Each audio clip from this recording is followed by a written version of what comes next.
Hi, everybody. I'm Paul Feig, and you're watching the whole podcast. Okay. Welcome to The Whole. I am Rob Sprance. I'm Lori Levine. This is an exciting one. We are joined by ex-communication director of the White House, Anthony Scaramucci. Thanks for joining us, Anthony. I appreciate it. It's great to be here. Thanks for having me. Yeah, so it's crazy what's been going on because we knew you were coming on for a week, and there was no way I could even plan ahead because, you know, everything I would have done a day ago would have already changed. Right. I mean, there's been so much going on in the last day or two. But one of the reasons why, you know, we wanted to talk to you is because I admire the courage that you're showing in speaking out and telling the truth and all of the things that you've experienced and you've seen, especially in the face of how the supporters would turn on you and how a lot of people could turn on you. You still stuck with it, and especially now more than ever, you're very vocal about what's happening. So clearly, you're upset about what's happening and trying to do something about it. Well, I mean, listen, I mean, first of all, thanks, guys, Rob and Lori, for having me on. But listen, I mean, you know, you have like a hierarchy of order in your life, right? You're worried about your kids and your family, your wife and your brothers and sisters and mom and dad and everything. And those are all obviously super important at the top of the hierarchy. But, you know, you have also this worry about country. You have a worry about the fabric of the society, because at the end of the day, you've got to be very careful.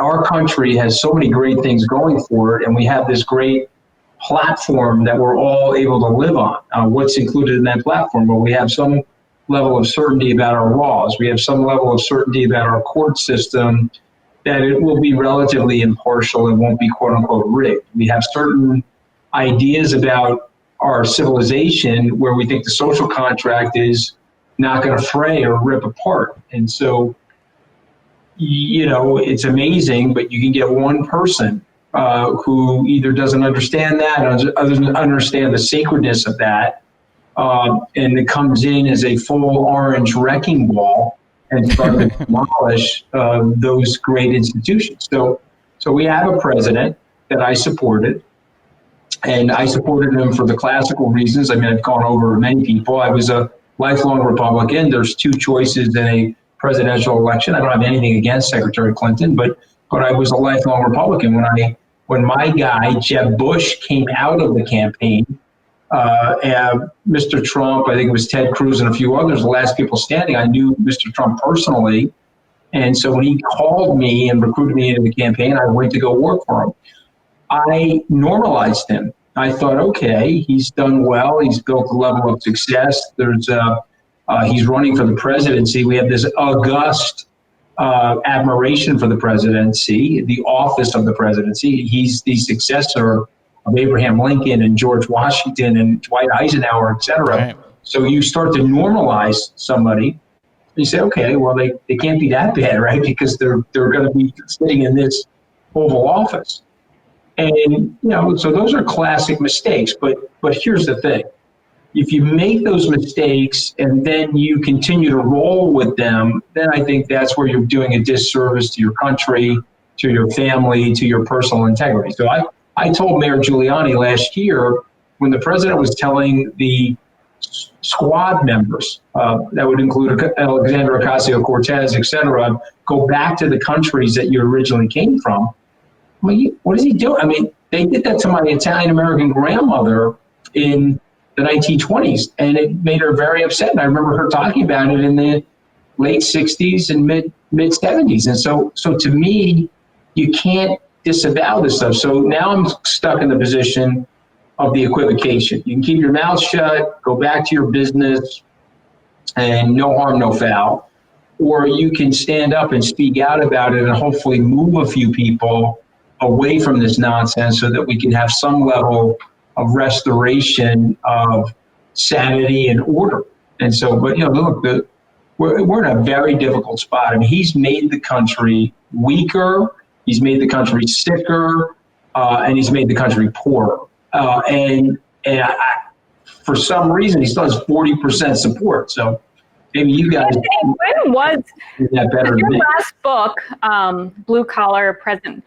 Yeah. You supported the president. What was that period? What did it for you that you changed your mind on him and decided to speak out on him? Well, Lori, if you I'm assuming you read the book, so you know that it was a very balanced account. The president did not like the book. When I explained in the book that his going after the press was a disavowal of presidential traditions, it's okay to have an adversarial relationship with the press, but to call them the enemy of the people, that reeked of autocracy, didn't reek of someone who's sitting in a job of public service. So I tried to make the book balanced. I like the president. This is not a personal thing for me. I got along with him when he was a television host. I got along with him when we were on the charity circuit in New York City or at Met or Yankee games. But he's just not fit to be the president. And so what changed is a series of decisions. And then you stop and you look and say, okay, wait a minute, that's a little bit too much, and my liberal friends would say to me, well, he's the exact same guy that he was in 2015. So now he's no longer that guy, or what changed? And I said, no, maybe he is the same guy. But you know what, Lori? I'm not the same guy. Yeah. I'm a different guy. I went through the humbling experience of my White House firing, which was like going through the Shawshank Redemption. I went through a process with my family. I was tabloided. My wife and I almost ended up getting divorced. We subsequently healed our marriage, but I'm a different guy. I'm more psychologically minded. I'm more sensitive to what's going on outside of the universe of my profession or my particular angle on politics. So it was a culmination of things. I just want to say one last thing quickly. This is from my dad. He was a blue-collar laborer. He's 86 years old now. He said something about Trump last year, which I was like, wow, that's pretty insightful. He said, Anthony, if you've got a block, a big rock, and you got a sledgehammer, and you're hitting the rock, it doesn't break after the 10th time, the 20th time, the 50th time. But then all of a sudden, on the 51st time, you hit it and it shatters. And is it that last time that did it, or is it the culmination of all of those things? And so, Lori, for me, separating the women from the children and putting them in cages, okay, I can't support that. Disavowing the intelligence agencies in Helsinki in front of the Russian president, I can't support that. Mm-hmm. Calling the press the enemy of the people, telling women who are born in the United States, one was naturalized, there were 4 women, 3 born in the United States, 1 naturalized as a citizen, all 4 democratically elected to our Congress. Go back to the countries that you originally came from. Let's talk about recent stuff. He's writing on Twitter that he's going to eradicate low-income housing in the suburbs, which is a racist dog whistle. Okay, I grew up in a middle-class area. There was low-income housing around where I was. A lot of those people, guys, went on to become, very, very successful, living the American dream, creating jobs for everybody. So, Lori, it was a culmination of a lot of different things. But, I am Italian, so I'm going to tell you something. When he went after my wife on the presidential Twitter feed, what is he doing there? I mean, is he really that crazy? I mean, so I'm not Ted Cruz. Okay, I'm a New Yorker who built myself up from scratch. My wife and I were having personal problems in our marriage, and you're going after her on the presidential Twitter feed last summer? I'm sorry, that does not fly for a person like me. And so it's a culmination of policy, personality, bellicosity of rhetoric, bullying, racism, and then there's a personal thing in there as well. You're not allowed to go after my family, okay? And they don't even do that in the mob, okay? They leave the civilians out of it, So Lori, those are the answers to that. But we could spend 10 hours on it. Right, I know. So I kind of want you mentioned the firing, and one of the things that I always thought about that. So at the time that it happened, the country's really exposed to you at that moment. That's really where you've become known by everyone. And everyone's already really suspicious of the White House, that infamous Sean Spicer press conference where the first impression he gave was to lie to everyone's face and yell at them, to do it. And I'm sure, Trump was behind that. But I remember watching that going, oh, fuck, the things that we were afraid of could eventually happen.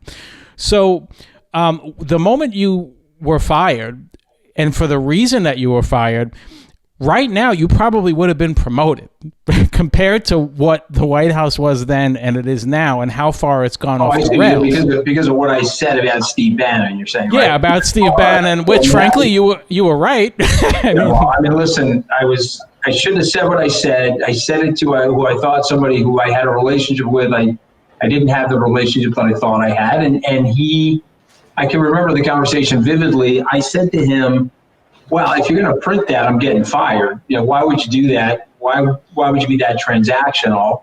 Yeah. And he said, no, I'm going to do that. And so, I haven't talked to the guy since then. He's lost 3 or 4 jobs. So karma is a little bit of a bitch. But here's what I would say is that I went into that job for the right reasons. I thought, well, let me rephrase that. I went into the job for at that time what I thought were the right reasons. I think my mistake, and this would be a cautionary tale to everybody that watches your podcast or listens to it, be very careful with your ego, because when you insert your pride and ego into things, your emotions go up and your intelligence goes down, and then you start making emotionally driven decisions. Reince Priebus and Steve Bannon, for whatever reason, Mr. Trump wanted me to go work for him after the campaign was over. I had a nice business. I was on television hosting Wall Street Week, and I sort of really didn't want to do that at the time. And then he was offering me the OPL position, which was to be the chief networking officer effectively for the White House. I said, okay, that sounds like a pretty cool job. I've lived a good part of the American dream. And if I can help other Americans from that position, why not do it? Well, Priebus and Bannon had other designs. It was a little bit like a House of Cards screenplay. They were coming at me very hard, and they were using the hardball tactics in Washington, opposition research, and all of this other stuff, trying to discredit me. And I allowed that to emotionally impact me, guys. I should have not done that. I should have read the tea leaves and said, okay, this is not right for me. I'm going to stick here in New York and run my business. But I got ego charged. And so now I'm ego charged. I go to see the president. I say, these guys suck. They're bad, bad guys, which they ultimately are. I mean, I'm right about that. And I said, if you need to get rid of them, call me. So he calls me. And guess what I do? I begin the process of going to get rid of them. But now I've got my ego in the game, and I make that emotional mistake on the line with the reporter. It was a very funny comment. And it would be a super funny comment in a bar or us among friends, but you sort of can't make a comment like that as a communications director. So I'm fired, and I never complain about it. I don't blame anybody for my firing. If you ask me, why did I get fired? Well, it was my fault. I said and did something stupid that was fireable. General Kelly fired me. It was his first official act in the White House. Now, the great irony of all this is that him and I have become close personal friends. I talk to him over the weekend, and I try to talk to him once or twice a week. And the great irony of all this is that we're here today. And that firing, to your point, raised my profile. So now it's given me at least a voice in the debate. And then people can make a decision whether they like me or dislike me. Certainly the White House was trying to stereotype me at that point. But what happens in our mass saturation of the media, influential podcasts like yours, you talk to people listen to you. They're like, okay, wait a minute. He may not be that guy, the veneer of that guy that was portrayed three years ago. But yeah, maybe the White House would applaud that behavior today, but it was inappropriate. I got myself fired. But remember, guys, pursuant to the book, as Lori pointed out, I tried to stay loyal to the president after being fired. I said, okay, I'm not going to be that whining, disgruntled employee. I'm not going to do that. I'm going to go out there and advocate for him. It's a week after my firing. He's in Charlottesville. He comes back from Charlotte. He's not in Charlottesville. There's an incident in Charlottesville. He's at Trump Tower during the summer. I guess it was the first week in August. And he's saying that there are very fine people on good sides, on both sides, meaning the Nazis that are out there protesting and the other people that are there protesting, there's fine people on both sides. You can't talk like that. Right. You know, that would have been a moment where you'd have to resign as communications director. Think of Kayleigh McEnany yesterday. Yep. She's trying to pirouette and do the mental gymnastics to support him. And she's, oh, that's an allegation. And then the Kayleigh, it's on tape. Yeah. She's telling Bob Woodward on tape that, hey, I know this is way more dangerous than the flu, but I'm going to downplay it. Well, I'm doing that so I don't panic people. You're panicking people by doing that. Do you understand what I'm saying? I think this is a disgrace what is going on. And what I'm more concerned about is the people that are his accomplices, his acolytes that are supporting him, no matter what he says, no matter what he does, no matter how he acts. I'm very surprised at Mitch McConnell and Kevin McCarthy. I believe they're patriotic people. Why couldn't they stand up to him and say, oh, excuse me, what are you doing exactly? You're not allowed to bribe foreign officials. You're not handling the pandemic right. You are morosely incompetent. What are you doing exactly? So we're in a very difficult situation now. You've also got right-wing news organizations that are going to support him no matter what. And they're going to try to convince the people that watch them that he's the last best white hope. He's the last white guy standing between them and the latte drinking transvestites that are going to come over the transom, take over their government and take over their culture. That's how their narrative is going. And none of that is true, of course. You know, we don't even really have that big of a culture war, frankly. It's been ginned up, some of it on social media. Russian intelligence has helped to gin that up and aggravate it. But at the end of the day, you're living your life the way you want to live your life. I'm living my life the way I want to. I'm not bothering anybody in Montana in terms of the way they want to live their life. So it's a bunch of nonsense. Yeah, and then so to speak on that, so I'm sure you've seen Tucker Carlson last night was trying to now frame it that Lindsey Graham is evil because he set up Donald Trump by setting up the interview. Like, imagine being so incompetent that having an interview with one of the most respected journalists in the history of journalism is considered a setup because he can't just be ask questions and answer them like an adult. So now, instead of just saying that was messed up, or the spin was to go after Lindsey Graham, which frankly, he's an enabler too, but there are certain areas of Fox that are starting to, Chris Wallace's interview and things like that. They're starting to take shots, but let's face it, most of that base watches Hannity and they watch Tucker Carlson. They're not watching the Chris Wallace. They're not watching those things. So, the manipulation of those two, I just always say it out loud. Like, isn't it ironic that there's only two media outlets that aren't fake? Like, how could that possibly be? And it's frustrating. Well, listen, I work for Fox, so some of the people there are terrific. Shepard Smith is moving over to CNBC. He's a very objective guy. Neil Cavuto is a terrific guy. He has spoken very plainly and very objectively about a lot of the things that are going on. The political punditry at night, okay, that is a business. That is an entertainment business. I don't talk to Sean Hannity about politics anymore, but him and I are friends. We know each other a very long time. We both grew up out here on Long Island together. And Sean has been very successful at doing what he's doing, but we're now in the danger zone, in my opinion. Okay, he would disagree. He thinks that Trump is the great white hope. I don't see it that way. What Tucker Carlson did yesterday, I think is disgraceful. But having said that, he has a very powerful medium. You guys probably know this. I did not know this. I read Brian Stelter's book called Hoax, and in the book he says that over 60 million people in the United States traffic through the Fox News channel on a monthly basis. So even though they only have 5 million viewers at night, it's not the same unique, discrete 5 million viewers. It's a rotation of viewers.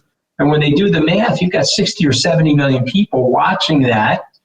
And there's a hagiography to that. They're shooting a light through a prism, and they're projecting an America that frankly never really existed. That America of 1950s, there were lunch counters separating blacks and whites.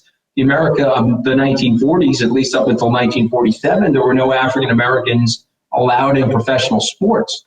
And so we have to be honest about our truths. We have to be honest about America the way it actually is if we want to make America better. We can't pretend that America was something that it wasn't. And so I look at these guys now and I'm like, whoa, what are they going to say tonight? The president is caught on tape basically telling you, I don't care who lives or dies. I only care about my political survival and what's good for me.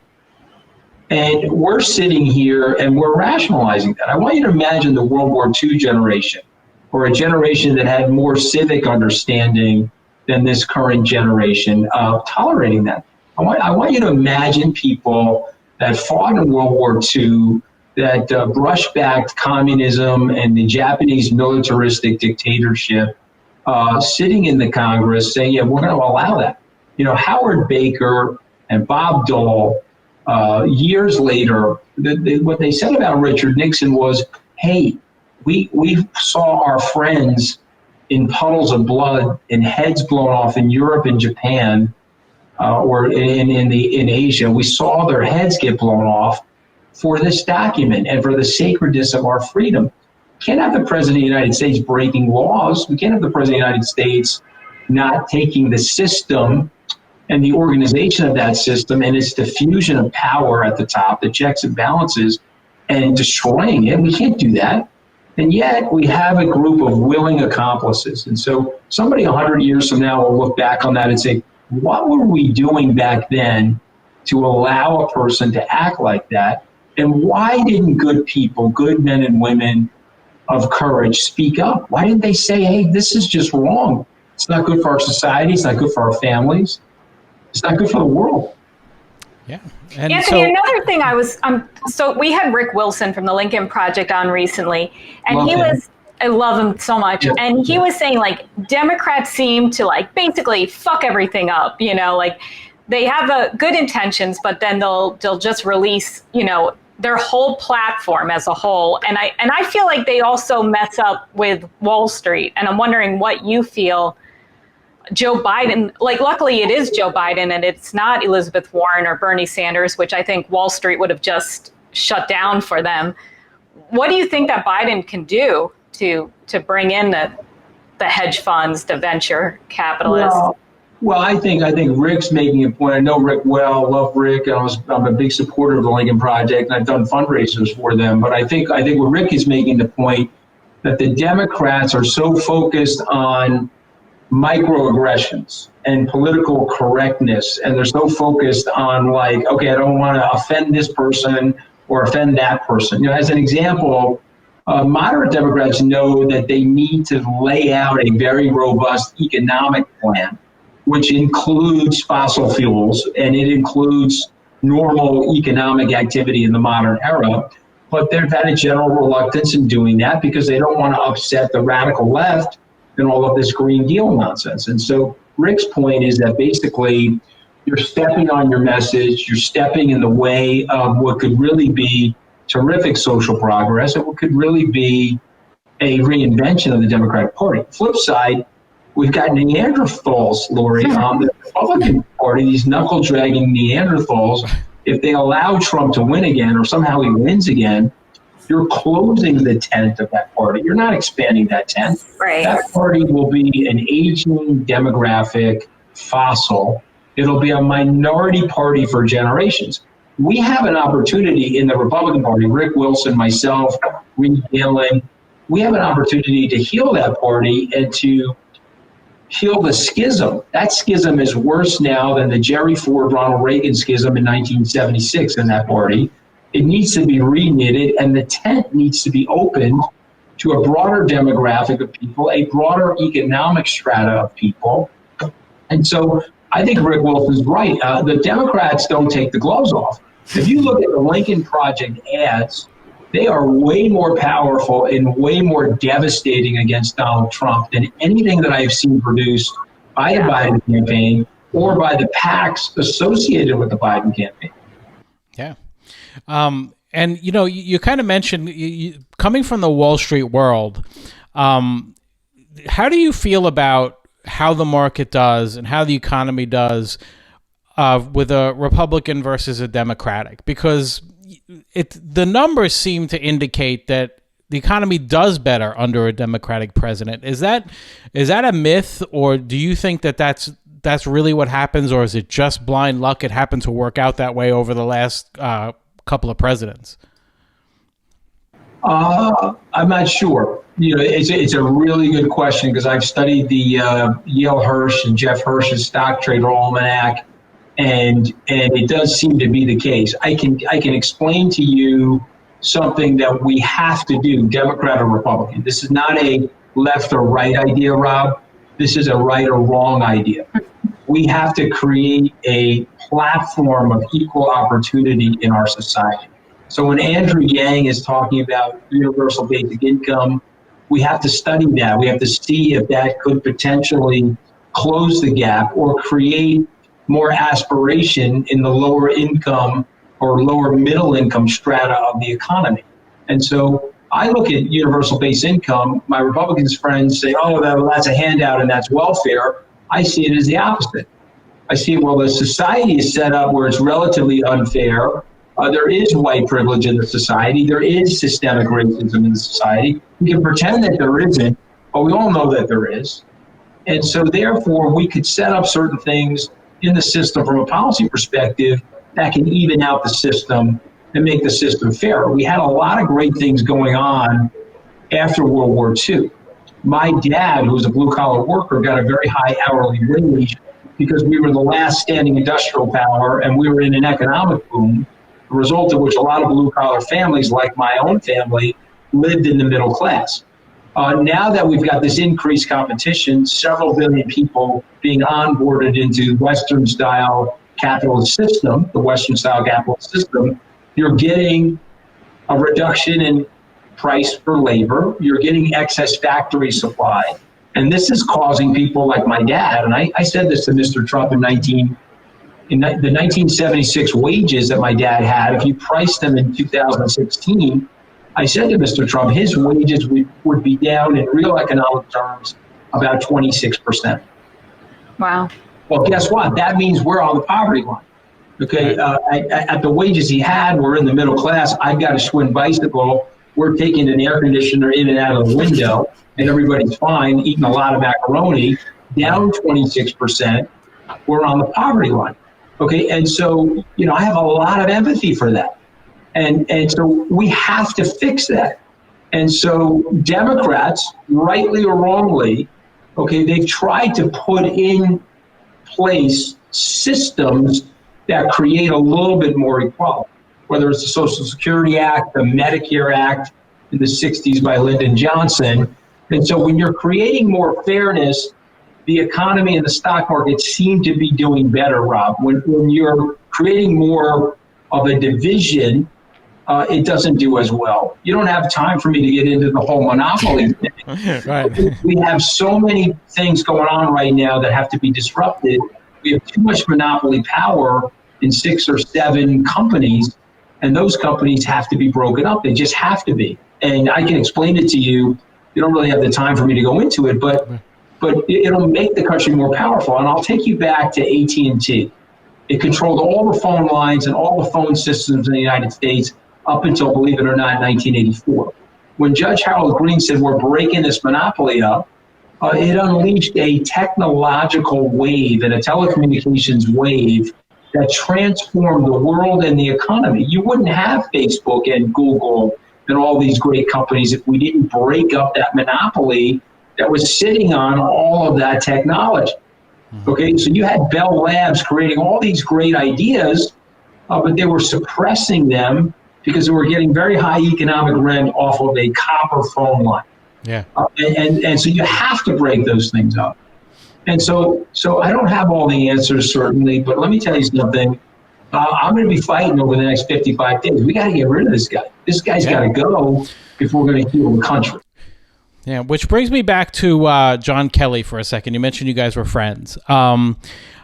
He's been very quiet, and I'm sure he has his reasons. But when the story came out about Trump disparaging the military, especially in the presence of John Kelly, whose son was buried in the cemetery that he was at, do you have an idea, like, why hasn't he come out yet? Is this some? I'm hoping that all of them will come out together at some point and tell the truth, because, you know, John Kelly's seen more than you have in your 10 days or 11. Many people. 11. I love that answer. Like he always, Thank you, Lori. Thank you. I mean, it's 11. You see how difficult Rob can be. I mean, he's trying to get me out of 9.1% of my federal career. No, I got you. Thank you. Thanks for having my back. Go ahead, Rob. You've hurt my feelings. Go ahead. Yeah. So anyway, but what a fine 11 days it was. But in all seriousness, like the first question everyone asked is, where is John Kelly? And I understand that on the military side, these are guys that have been brought up to defend the country and, you know, defend, you know, the president as part of that as well. But I got to think that he's on the fence about whether he should do it or not. He has to be thinking about that. Well, I don't want to speak for General Kelly. I don't think it's fair for me to speak for him. I think there's a sacred honor to being a flag officer in the United States military, and he's a 4-star general, and he's also a Gold Star family member. As you just referenced, he lost his son Robert 10 years ago. His wife Karen's an incredible person. I think they're still traumatized by the loss of their son, which is totally justifiable, I think, to anybody. And so there's a number of different things going on. Number one, generals in the Army or the military, they typically like to stay out of the political matters. They don't want to weave or infuse the military into the civilian politics. And I think I respect General Mattis and General Kelly for that. Secondarily, he has spoken out. He was on my podcast, or my Small Talk, and he talked about the concerns that he's had. He has been interviewed by Bob Woodward. You can go to the book, and both him and General Mattis have spoken out. But I think he would need a license to speak in this case, in his mind, meaning when Jeff Mason over the weekend is asking the president, well, you're denying that you said all this stuff. Why don't you get a statement issued from General Kelly? You know, and I think the president said, okay, yeah, sure, let's get a statement issued from General Kelly. Then you need to have a statement from General Kelly. So I don't think General Kelly's going to do that without that. You see what I'm saying? And we can debate whether that's the right thing to do or not. But here's what I would say to you, who are two responsible citizens in our society. There should be enough non-military people that should speak out and talk about the craziness of Donald Trump and the incompetence of Donald Trump. I get the fact that we want people like General Kelly and General Mattis to do that, but go back to the traditions of George Washington or Ulysses S. Grant or Dwight David Eisenhower, and you understand that there are several hundred years of tradition and them not doing that. And so my point is, our system should be strong enough, and we as people should be strong enough to reject Mr. Trump without the help of the military generals. But I think that's what's going on, Rob. And by the way, if you think that story in the Atlantic isn't true, okay, you need your head examined, because of course it is true. I've heard him say it. Okay, I was on a campaign plane with him, and I was referencing my trip to Afghanistan and Iraq. And he's like, what the hell are you doing that for? I said, well, I was supporting the troops. You're going on troop support missions in a war zone? Yes, I am. Well, why the hell would you do something like that? Wow. Well, you know what? We have troops that are the ages of my children. My parents, my dad served in the Army. My uncle was wounded in France after he actually survived D-Day. He was one of the first people on the beach in Normandy. He survived that. He got wounded 3 weeks later in France in one of the small towns during a skirmish. But he came home wounded, Purple Heart recipient. And so I thought it was the right thing to do, Mr. Trump. That's how he talks. That's how he thinks. To pretend otherwise, if you want to gaslight the situation and pretend he's not doing that, okay, well, let's understand why you're doing it. Are you doing that for ratings? Are you doing that to sell my pillows and catheters? what are we doing that for? Okay. Are we doing it for money? Are we doing it for political power? You see, so I think the expediency of somebody like Mitch McConnell or Kevin McCarthy will be well remembered as an act of cowardice at a time when the nation needed them to speak up about what's going on and the danger of what is going on. Yeah, agreed. So let's go back to that time again as communications director for a minute. When you, one of your first press conferences, and it was one that I watched again, and you were frankly excellent with the press when you were introducing Sarah Huckabee Sanders. Like it was a really good press conference. Like you worked the room really well. When you get in there, and obviously the first thing that it must be kind of awe-inspiring to walk into that White House the first time and be like, I can't believe that this is happening, because anybody who doesn't feel that, you can't have a soul. I mean, it's got to be crazy. But do you have a meeting about the message and how you're going to convey the message? Do you pick Sarah? Was you the one who selected her, or did they already have her selected? How does that work once you're in there? What's the next step? So it's a good question. The president is a bit of a conflict avoider. And so he hired me basically to help him remove Priebus and Bannon. And so I went into the job understanding that, and that's where my ego was. I shouldn't have done that. You don't want to get hired to be a hatchet person. You always have a negative, deleterious outcome. But I did it because I was all ginned up and I had all my emotions in there. And so now I'm with the president, and it's 10 o'clock in the morning. He brings the staff secretary up, Rob Porter, and he says, okay, Anthony's going to be the comms director. He's going to report directly to me, meaning the president of the United States. So I'm like, okay, that is a really bad idea for me, because the next chief of staff coming in, I mean, I lost my job the moment the president said that, because even if I was pitch perfect, Lori, never had that conversation with the journalist, I'm still losing my job, because the next chief of staff is not going to want me in there reporting directly to the president. But that's fine. I say, okay, no problem. Now I'm reporting directly to him. Sean Spicer then announces that he's quitting. I turned to Trump. I said, with President Trump, I said, well, that's good. That'll be one less person that I have to fire. We laughed about that. And that's true story, whatever. Now Sean is up, Trump's you-know-what, and he's my Sean now. But I mean, the guy was a liar. I mean, they used to call him like Liar Spice from the Spice Girls, right? Every Spice Girl had a nickname. This guy was like Liar Spice. But now what do you want to do? Who should be the press secretary? I said to the president, you should make Sarah the press secretary. I always thought he needed a woman in that job anyway, and I thought she was effective on television, and I liked Sarah, and I still like Sarah. Sarah put something very funny about me in her book last week, which we don't have to talk about, but we can talk about it. I'd like to talk about that for a minute. I didn't deny it. Okay, any guy wouldn't deny that. Okay? So women don't understand it, and guys can put me on a pedestal over the last week. But we'll talk about that in a second. So now I'm sitting there with the president, and he says, so you want Sarah to be the president? I said, yeah. So he says to me, well, you go out and do the press conference today. I said, okay, no problem. I'm happy to do that. I walk into the press area. Sean has already left. Sarah's in this tiny office. I said, well, you're going to be the press secretary. She says, Mr. Scaramucci, you take that office. The press secretary's office is like this. The comms director's office is like that. I said, Sarah, no. I'm a traditionalist. You're the press secretary. By the way, I'm an entrepreneur. I can run my business from this phone and a phone booth. No problem. Right. I don't need a big office. You take the big office. Just make sure you tell your father that I said that. I had a good relationship with him. Now he shits on me on Twitter, which is fine. I don't even take it personally. So I'm going to set the scene for you. So now the press conference is going to happen at 2 o'clock. So I am working on the paperwork to be onboarded into the White House. I'm talking to people. I'm very close friends with H.R. McMaster, know him a very long period of time.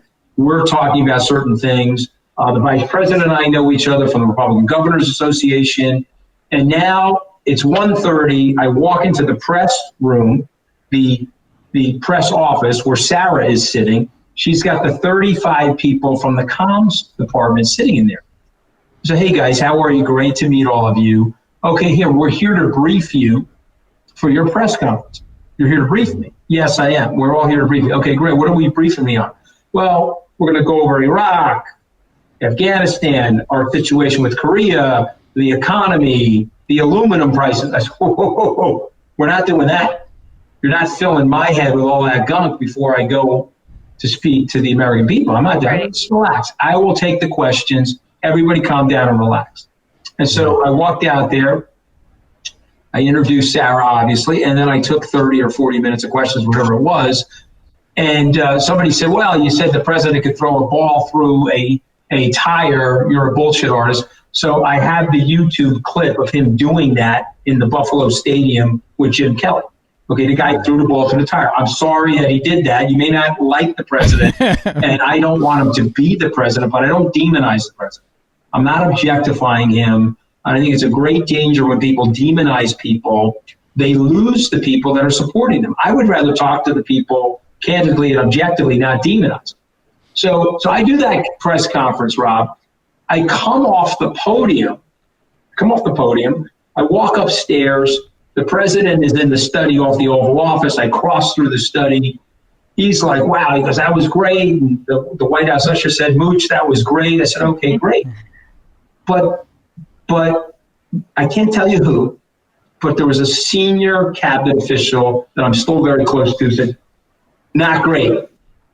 I said, not great? No, that wasn't great. I said, wait, why wasn't that great?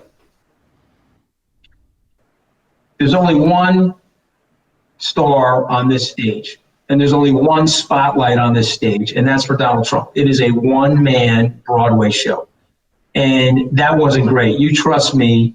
He told you he liked that. He did not like that. Wow. Just because, I mean, you didn't. And that was my first day. It got progressively worse after that. But I mean, that was because that and all of that. I don't think I've ever told Do anyone. you think that's even true? Because like we know that Trump loves conflict. He would like put his sons against each other. He likes that. He likes to have conflict all around him. He doesn't like to dish it out, but he doesn't like anybody taking any attention away from him. Mm-hmm. And for that period of time, rightly or wrongly, the spotlight was on me. Now, somebody different than the president would have been, okay, that's great. They're targeting him. I can go out and do my job. You know, Bobby Valentine's a friend of mine, Met manager. He used to sometimes create controversy in the press to take the pressure away from the players. Yeah. Right. That's not President Trump. He wants that attention all the time, Lauren. Just think about The Apprentice. There was a blonde woman on The Apprentice. I can't remember her name. She's getting a lot of attention. He fired her. He replaced her with Ivanka. He had the senior healthcare officials with him on the podium. Now none of them are on the podium anymore. Just him on the podium talking about the science and the epidemiology. Yeah. You know, what you learn about him, which is a scary observation, and it's something you don't want to learn about him, but you end up learning about him, is he's ridiculously insecure. So when he's in the presence of somebody that's accomplished or has intellectual gravitas, he belittles them. He's almost like a modern day Inca, where he believes in personal human sacrifice of the reputation and the professional kind. And so he looks at a guy like Rex Tillerson and says, okay, this guy's unbelievably accomplished. Let me throw him in the volcano of my self-hatred. Yeah. So and he tried to do that to Mattis. He tried to do it to Kelly. Mm-hmm. He does it to everybody. Because they're respected. At the end of the day, it's about his own self-loathing, you know, and this is the thing that is his own undoing, frankly. Yeah. So when you what's it feel like to walk up there that first time? Were you nervous? Like you see in that White House stage, and it was pre-COVID, so there was so much press in that room on your first.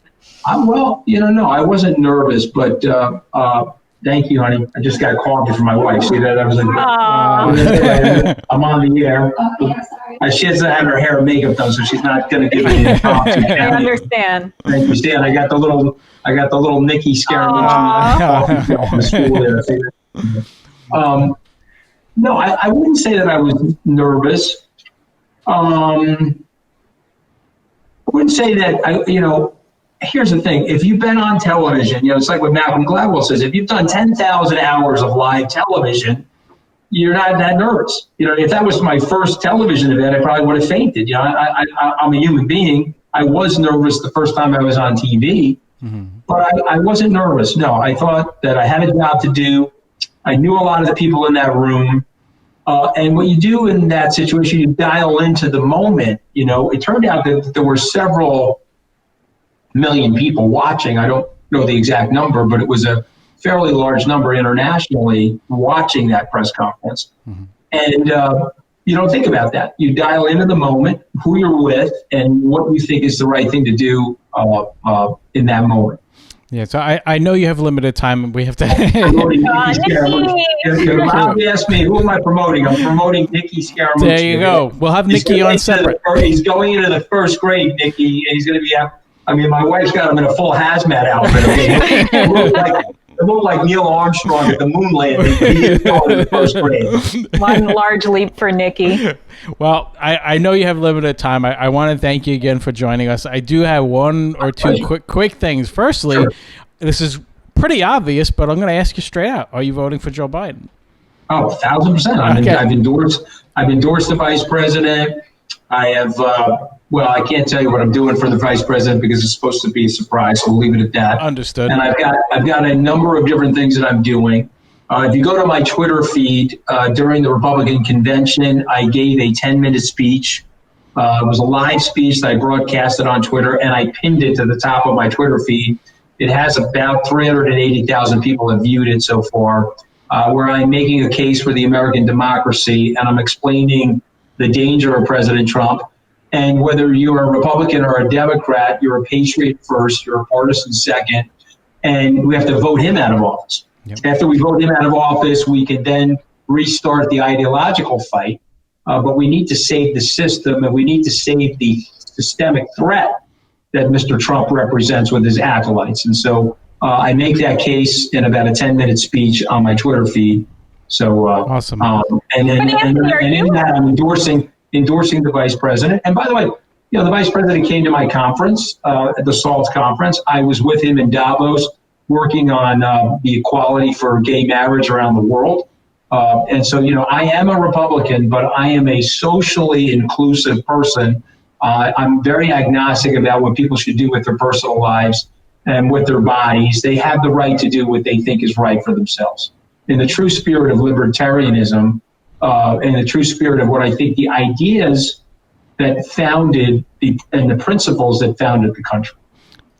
Thank you. I want to thank you again. If you don't mind, before you go, if you could just give us a quick ID. This is Anthony Scaramucci, and you're watching The Hole. That would be awesome. I love the name, by the way. I wrote a book called Hopping Over the Rabbit Hole. Yeah. All right. I'm Anthony Scaramucci, and you're watching The Hole. One more, because I was talking over you like an ass. Okay, I'm sorry. I'm Anthony Scaramucci, and you're watching The Hole. Anthony, thank you so very much. Thank you. And I apologize. My dog had to go to the bathroom so bad during this. No problem. I saw you running around in the back. Tried. Anthony, thank you so much. We're in a COVID world, okay? I'm wearing cargo pants right now. Thank you so much, sir. This was so great. Best of luck to you guys. Did that go the way you wanted? Yep, it's perfect. It was better than we wanted. Okay. All right. Well, God bless, guys. Okay. Hopefully we'll get a chance to have a beer together at some point once this nightmare ends. Yeah, we'd love that. That'd be great. Thank you. Okay, be well, guys. Thank you. All right. Thank you. Bye-bye. Thank you again for listening to The Hole. Laurie, that was pretty good, huh? That was good. That was good. We had the mooch. Yes, we did. I just want to thank everybody, especially all of our new watchers and all of our new listeners. We're growing fast. We've got some great guests coming up. We have episode 300 coming up. I will not tell you who it is, but it is something I am nerding out about big time already. I'm very excited about it. So, we're two away from that. But most importantly, if you can, go to thewholepodcast.com, subscribe to our podcast, review it if you can. Every little bit helps. We never ask for money. We're not those kind of people.